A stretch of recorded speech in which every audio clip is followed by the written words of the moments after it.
Hello guys, Radhe Radhe. आज के इस वीडियो पर हम लोग पढ़ने वाले हैं एपिथेलियल टिश्यू। बेसिकली जो हमारा स्ट्रक्चरल ऑर्गेनाइजेशन इन एनिमल्स है, उसमें हम लोगों ने 4 types of tissue which is founded in animals पढ़ा है। सबसे पहले एपिथेलियल टिश्यू आता है, then muscular tissue, then connective tissue and the last one is nervous tissue. Epithelial tissue जो रहता है ये वाइड रेंज में प्रेजेंट रहते हैं और साथ ही साथ इसके अलग अलग बहुत ज़्यादा फीचर्स होते हैं। पहले हम फीचर्स को डिस्कस करेंगे, हम लोग नेक्स्ट लेक्चर में इसके टाइप्स को पढ़ेंगे।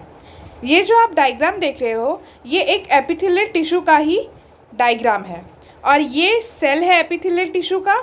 इसमें क्या होते हैं कि ये हमेशा क्या होता है कि कनेक्टिव टिश्यू के अपॉन ही ये ग्रो करते हैं। हमेशा ये क्या करेंगे, कनेक्टिव टिश्यू के अपॉन ग्रो करेंगे। साथ ही साथ इनमें साइटोप्लाज्म रहता है, अच्छी मात्रा में प्रेजेंट रहता है और इसमें एक इम्पॉर्टेंट मेम्ब्रेन रहता है जिस पे ये लाई करते हैं, जिस पे ये क्या होते हैं कि इन्हीं के ऊपर ये क्या बनते हैं, उसको हम लोग बेसमेंट मेम्ब्रेन बोलते हैं, जो कि बहुत ज़्यादा इंपॉर्टेंट है क्योंकि ये नीट में पूछा जा चुका क्वेश्चन है। So let's start the important point. It covers the outer surface और inner lining lines the gut wall, respiratory tract and blood vessels। तो ये बेसिकली क्या होता है कि आउटर सरफेस में प्रेजेंट रहता है। तो आउटर सरफेस मतलब हमारे बॉडी का आउटर सरफेस क्या हो गया, स्किन। ऑलरेडी स्किन ही प्रेजेंट है ना। Skin is the largest organ of the body.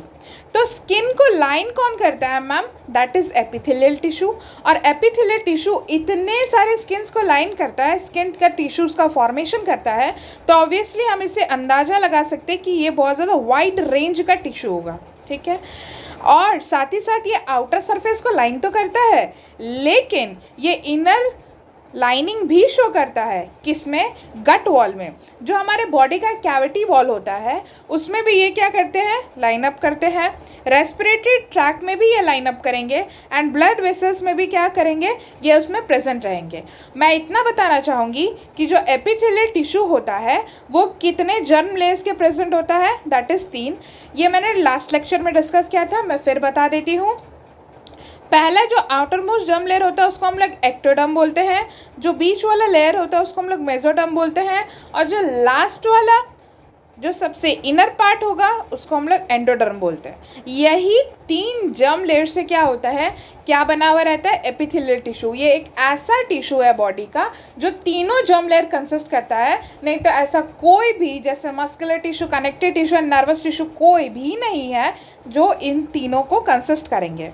Next is they grow upon the connective tissue. It is very very important. ये ऐसा टिश्यू है जो कनेक्टिव टिश्यू के ऊपर ग्रो करेगा, ठीक है। And it lies on the basement membrane. इसका ये कहने का मतलब होता है कि मैम ये जो टिश्यू है, मान लेते हैं ये एपिथेलियल टिश्यू है, अब ये बेसिकली प्रेजेंट कहाँ पे रहेगा, एक तरीके के पार्ट में प्रेजेंट रहेगा, मतलब इसके बिना ये रह ही नहीं सकता है। तो उसी चीज़ को हम लोग क्या कहते हैं, दैट इज़ बेसमेंट मेम्ब्रेन कहते हैं, जो कि नॉन सेलुलर लेयर होता है, ठीक है। ये कोई सेलुलर लेयर नहीं होता है, ये नॉन सेलुलर लेयर होते हैं which is present between the 2 tissues made up of mucopolysaccharide and glycoprotein.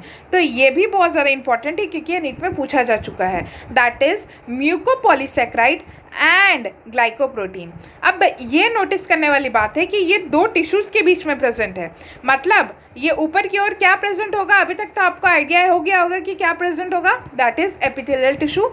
और जो नीचे की ओर प्रेजेंट होगा, जिसके अपॉन में एपिथेलियल टिश्यू ग्रो करता है, उसको हम लोग क्या कहते हैं, that is connective tissue. Next is, ये याद रखिएगा, ये जो बेसमेंट मेम्ब्रेन है वो म्यूकोपॉलीसेकेराइड से बना हुआ रहता है और ग्लाइकोप्रोटीन से बना हुआ रहता है। Cells are closely associated with very little intercellular material. यहाँ पे क्या होता है कि सेल जो रहता है वो क्या होते हैं, बहुत ज़्यादा ही कॉम्पैक्टली अरेंज्ड रहते हैं, ठीक है। इंटरसेलुलर मतलब क्या होता है, सेल्स के बीच में।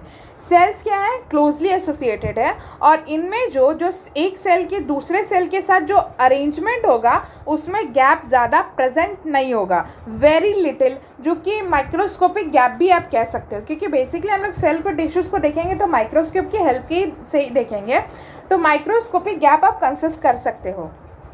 नेक्स्ट जो सबसे इम्पॉर्टेंट पॉइंट है that is there is no blood supply. यहाँ पे जो एपिथेलियल टिश्यू है उसमें ब्लड का सप्लाई नहीं होता है because their cells is compactly packed. इनका सेल्स कॉम्पैक्टली पैक्ड होने के कारण ये क्या होता है, ब्लड सप्लाई को पास आउट नहीं होने देते हैं। बट इनमें क्या होता है कि नर्व्स प्रेजेंट होंगे, उन सेल्स के विद इन क्या होंगे कि नर्व्स जो रहता है वो क्या करेगा, प्रेजेंट होगा, क्योंकि उनको क्या होता है कि भले ही उनमें ब्लड का सप्लाई प्रेजेंट नहीं हो लेकिन पार्टिकल का तो एक्सचेंज तो करना होगा ना, पार्टिकल को इधर से उधर तो लेकर के जाना होगा ना, क्योंकि वो एक सेल है। नेक्स्ट, अब एपिथेलियल टिश्यू का जो फंक्शन होता है ये भी बहुत ज़्यादा इंपॉर्टेंट है। इसका फंक्शन ये होता है कि वो सिक्रेशन में हेल्प करेगा मेरे को, एब्जॉर्प्शन में हेल्प करेगा, प्रोटेक्शन में एंड डिफ्यूजन में। प्रोटेक्शन का बेस्ट एग्जांपल मैं बता दूँ, स्किन के अलावा क्या ही प्रोटेक्ट कर रहा है आपके बॉडी को इतने भारी मात्रा में, दैट इज स्किन। तो वो सबसे ज़्यादा वाइड वैरायटी कंसिस्ट करता है। अब एपिथेलियल टिश्यू जो रहते हैं वो दो तरीके के होते हैं, that is simple epithelial tissue and compound epithelial tissue. Simple epithelial tissue में क्या होता है, बेसिकली एक ही लेयर प्रेजेंट होगा सेल्स का, एपिथेलियल सेल्स के एक ही लेयर प्रेजेंट होंगे। Type of epithelial tissue which is of the single laid, only single laid, उन्हीं को हम लोग सिंपल कह देते हैं। फॉर एन एग्जाम्पल जो सिंपल वाले रहते हैं वो क्या कंसिस्ट करेंगे, डक्ट्स में प्रेजेंट रहेंगे, कैविटी के ट्यूब में प्रेजेंट रहेंगे, ठीक है। जैसे एल्वेली जो रहता है इसके कैविटी में भी क्या होगा, सिंपल एपिथेलियल प्रेजेंट रहता है। नेक्स्ट इज जो टाइप ऑफ सिंपल एपिथेलियल है जो कि बहुत ज़्यादा भारी मात्रा में नीट में पूछा जाने वाला क्वेश्चंस रहते हैं, that is squamous epithelium, cuboidal epithelium, ciliated epithelium and columnar epithelium. ये जो चार तरीके के सिंपल एपिथेलियम टिश्यूज होते हैं ये बेसिकली उनका नाम तो इतना उटपटांग है लेकिन उनके स्ट्रक्चर, उनका किस तरीके से स्ट्रक्चर है उन्हीं के हिसाब से उनको नाम दिया गया। जैसे क्यूबॉइडल तो वो क्या रहेगा, क्यूब की तरह रहेगा। सिलिएटेड तो उसमें क्या प्रेजेंट होगा, सीलिया प्रेजेंट होगा, ठीक है, सीलिया प्रेजेंट होगा। और कलमनर कॉलम लाइक होंगे। और स्क्वामस जो रहता है उसका एक अनइवन टाइप, एक एग्जैक्ट मात्रा में उसका क्या होता है, स्ट्रक्चर प्रेजेंट नहीं होता, वो अनइवन सरफेस टाइप प्रेजेंट रहता है, तो उसको स्क्वामस एपिथेलियम कह दिया जाता है। नेक्स्ट हमारा कंपाउंड एपिथेलियम। कंपाउंड एपिथेलियम उस तरीके का एपिथेलियम सेल्स कंसिस्ट करता है जहाँ पे एक ही लेयर प्रेजेंट नहीं है मैम, बहुत लेयर प्रेजेंट है। और बहुत लेयर प्रेजेंट तो है लेकिन मुझे आप ये बताओ कि बेसमेंट मेम्ब्रेन कहाँ पे प्रेजेंट होगा, क्या हर एक एपिथेलियल टिश्यूज़ के प्रेजेंट में होगा, नहीं। मैंने उसमें ये लिखा था कि वो दो टिश्यूज़ के बीच में प्रेजेंट होंगे। अब वो दो टिश्यूज़ एपिथेलियल टिश्यू ही नहीं, एपिथेलियल टिश्यू के बीच में नहीं प्रेजेंट होगा, वो टू डिफरेंट टिश्यूज़ के बीच में प्रेजेंट होंगे, ठीक है।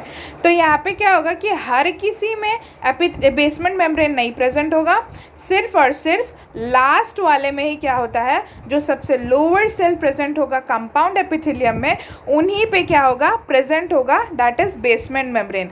For an example compound epithelium का दैट इज स्किन। और इसके जो दो तरीके के टाइप्स होते हैं that is stratified and transitional. Next is अब हम लोग पढ़ेंगे सेल के जंक्शंस। सेल का जंक्शंस बेसिकली मतलब ये रहता है कि एक सेल जो रहता है वो दूसरे सेल के साथ किस तरीके से अरेंजमेंट में है, किस तरीके से एक सेल दूसरे सेल के साथ रिलेशन में है, तो उसी को हम लोग जंक्शन कह के बुला देते हैं, ठीक है। पहला जो हमारा जंक्शन है that is tight junction. Tight junction basically क्या कंसिस्ट करता है, cells boundary sealed without any exchange of material and signals. तो यहाँ पे जो सेल होगा उसमें उसका सेल का जो एनिमल टिश्यू में मैंने बताया एनिमल के जो सेल्स होते हैं उसमें सेल वॉल प्रेजेंट नहीं होता है। तो आप बता सकते हो कौन सी बाउंड्री प्रेजेंट होगी जो कि क्या एक दूसरे के साथ अरेंजमेंट शो कर रही है, दैट इज प्लाज्मा मेम्ब्रेन। ये प्लाज्मा मेम्ब्रेन जो रहता है जो कि सेल बाउंड्री से इसको डिनोट किया गया है, वो एक दूसरे से एक टाइट जंक्शन में इतना भारी मात्रा में सील रहता है कि उसमें एक्सचेंज ऑफ मटेरियल इम्पॉसिबल है। मटेरियल छोड़ो कुछ भी नहीं पास होगा, सिग्नल भी नहीं पास कर सकते, इस तरीके से अरेंजमेंट में रहते हैं। तो उन्हीं को हम लोग टाइट जंक्शन बोलते हैं जहाँ पे कुछ भी गैप प्रेजेंट ना हो। और इनमें क्या होता है कि म्यूकस एसोसिएटेड होते हैं। ये जो सेल्स होते हैं वो क्या होते हैं, म्यूकस एसोसिएटेड होते हैं। और ये जो टाइट जंक्शन है वो किस में आपको पाने को मिलेगा, दैट इज़ एपिथेलियल टिश्यू में मिलता है। अब आता है हमारा next junction, that is adherens junction. Adherens junction वो रहता है that is cells are produced with cementing materials to hold together. मतलब इसमें क्या होता है, थोड़ो मोड़ो सा एकदम थोड़ो गैप रहेगा। किसके कारण वर्ष गैप है मैम, क्योंकि इसमें एक सीमेंटिक लेयर मटेरियल प्रेजेंट है, इसीलिए गैप है, नहीं तो इसमें भी गैप नहीं होता। और अगर गैप नहीं होता तो उसको टाइट जंक्शन बोल देते हैं। और ये वो दोनों सेल्स को होल्ड करने में भी हेल्प करता है, जो कि किस टाइप ऑफ टिश्यूज़ में प्रेजेंट रहते हैं, दैट इज एपिथेलियल टिश्यू में प्रेजेंट रहता है। Next is gap junction. Gap junction से ही हम लोग को नाम तो पता चल जा रहा है कि गैप का मतलब क्या हो गया, मतलब कि हमको पता है कि सेल्स के बीच में गैप होगा, एकदम सही बात। Cells have microscopic gap for passing out signals and exchange of materials. ये जस्ट अपोजिट होता है एक टाइट जंक्शन का। टाइट जंक्शन में तो ना के बराबर सिग्नल जाते हैं, ना के बराबर मैसेजेस जाते हैं और ना के बराबर मटेरियल्स जाते हैं, लेकिन उसका उल्टा जो है वो गैप जंक्शन होता है। यहाँ पे क्या रहता है, सेल्स ऑफ माइक्रोस्कोपिक गैप है, मत फिर भी इसमें क्या है कि कोई मनाही नहीं है एक्सचेंज ऑफ मटेरियल्स की एंड सिग्नल्स की, तो इसमें दोनों हो सकता है। इसमें आप देखो कि किस तरीके से टिश्यूज़ को, ये कौन से टाइप ऑफ टिश्यूज़ को ये कंसिस्ट करता है, that is nervous tissue and cardiac muscles जो रहते हैं, दैट इज़ ये बेसिकली तो कार्डिक जो है, कार्डिक के जो मसल्स जो टिश्यूज़ रहेंगे वो बेसिकली मस्कुलर टिश्यू में आ जाते हैं। तो यहाँ पे जो एग्जाम्पल है that is muscular tissue and nervous tissue, ठीक है। अब यहाँ पे एक इम्पॉर्टेंट बात ये है कि साइटोप्लाज्मिक कनेक्शन, मतलब क्या होता है कि एक सेल जो रहता है वो दूसरे सेल के साथ साइटोप्लाज्म की कनेक्शन में अगर जुड़ा हुआ रहता है, इसका साइटोप्लाज्म इससे जुड़ा हुआ रहता है, ये जो रेड से मैंने डॉट डिनोट किया वो न्यूक्लियस है, इसका साइटोप्लाज्म और इसके साइटोप्लाज्म में क्या है कि अरेंजमेंट रिलेशनशिप है, साइटोप्लाज्मिक कनेक्शन है, जहाँ से सिग्नल्स एंड मटेरियल्स जो रहते हैं वो पास होते रहते हैं। ये एक ज़रूरी नहीं है दो में ही प्रेजेंट है, ये बहुत सारे सेल्स में प्रेजेंट रहता है। तो उनको हम लोग क्या कहेंगे कि जो एनिमल्स में साइटोप्लाज्मिक कनेक्शन होता है उसको हम लोग क्या बोलते हैं, डेस्मोसोम बोलते हैं। और जो ये डेस्मोसोम होते हैं वो प्रोटीन डिराइव्ड रहते हैं, ठीक है। इनका जो कनेक्शन ये शो कर रहा है उसको हम लोग क्या कहते हैं, डेस्मोसोम बोलते हैं। लेकिन जब मैंने प्लांट पढ़ाया था तो उसमें भी मैंने cytoplasmic connection of the plant बोला था, दैट इज प्लाज्मोडेस्मेट उनको कहते हैं। So this is all for the epithelial tissue. ये उनके जस्ट फीचर्स थे, ये इंट्रोडक्टिव पार्ट था, क्योंकि आपका अगर इंट्रोडक्शन क्लियर नहीं होगा तो कुछ भी आगे जाके क्लियर नहीं होगा। So it is just the end of the introductory part of the epithelial tissue. Go through the video very nicely and also go through the types of cell junctions, क्योंकि वो भी बहुत ज़्यादा इंपॉर्टेंट है, वो भी नीट में पूछे जा चुके हैं। Thank you.